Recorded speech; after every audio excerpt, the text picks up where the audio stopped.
Well, regardless of why you shoot a firearm, accuracy is where it's at. With me is Rob Kantz from our gunsmithing department.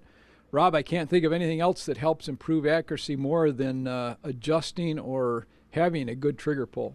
Yeah, trigger control is a really important point of gun ownership.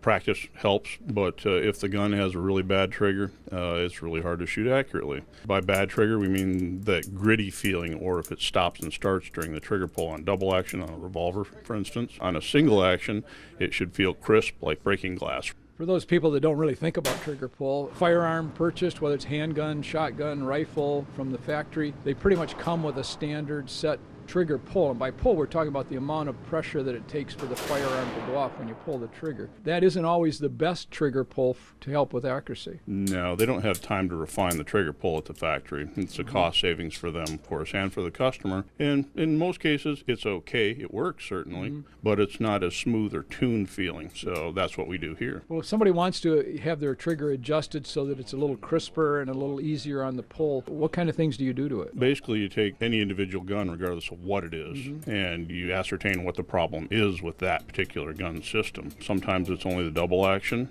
sometimes it's a single action in a revolver. In a bolt action rifle, let's say, it could be the amount of movement that you can reduce that, but the feeling primarily is your major concern, and the amount of pressure it takes to actually move that trigger. As far as the trigger weight, generally come from the factory 4 or 5 pounds, 6 pounds pull? Yeah, probably somewhere between 4 and 7.5 pounds, depending on what it is. A double action pull on a revolver can be 12 or 15 pounds, and we can get those down to around 8 or 9. So you start out by measuring what the existing pull is. See what you started out with, right? Yeah. And then adjust it from there. And then we test it too afterwards to make sure that it's functioning. Right. You can have a really nice light pull, but if the gun doesn't go off, it's not much use. Sure, yeah, for sure. Yeah, that's a good point, though, as far as too light of a pull. Yeah, for defensive use especially, you're depending on the gun to go off when you pull the trigger.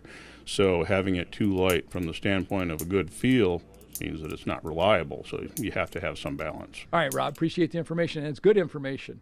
Again, accuracy is what it's all about when you shoot a firearm, and trigger pull may help you improve that. For ABC 12 News, I'm Tom Wright from Williams Gun Sight Company, back again next week.